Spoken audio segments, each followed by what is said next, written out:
नमस्कार दोस्तों, स्वागत है आप सबका हमारे YouTube चैनल साहित्यिका में। शायद किसी ने सच ही कहा है, इंसान के पास जो होता है वह उसको पहचान ही नहीं पाता।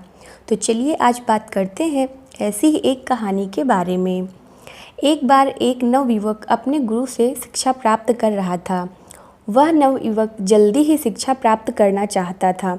रोज़ गुरु से कहता कि कब शिक्षा प्राप्त होगी, कब शिक्षा प्राप्त होगी।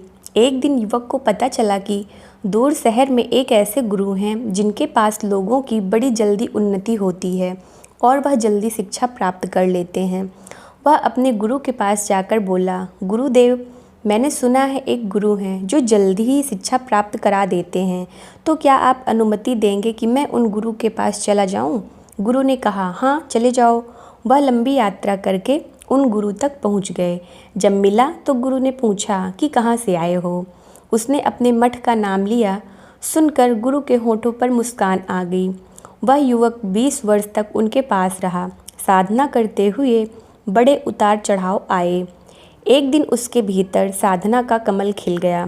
बहुत आनंदित होकर गुरु के पास गया, प्रणाम करके उनको धन्यवाद दिया और कहा, आपकी कृपा से मेरी इच्छा पूर्ण हो गई। गुरु ने कहा, क्या तुम जानते हो कि मेरे गुरु कौन हैं?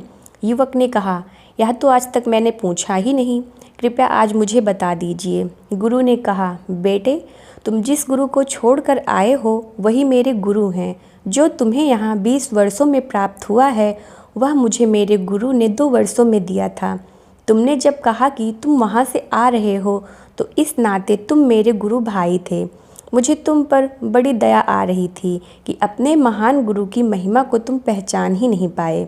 तुम कहीं भटक न जाओ, इसलिए मैंने तुमको यह रहस्य उस समय नहीं बताया, पर तुम्हारी जल्दीबाजी के कारण और तुम्हारी गुरु को जांचने परखने की कमी के कारण तुमने इतना समय गंवाया है। मैं जानता हूँ कि अगर तुम वहाँ रहते तो शायद यह कार्य आधे समय में ही हो जाता, क्योंकि गुरु तो गुरु ही है। कोई चेला गुरु के बराबर नहीं हो सकता। आगे गुरु बोले, मैं जिनकी धूल माथे पर लगाकर बुद्धत्व को प्राप्त हुआ था, तुम ऐसे महान गुरु को छोड़कर मेरे पास आए थे। धन्यवाद।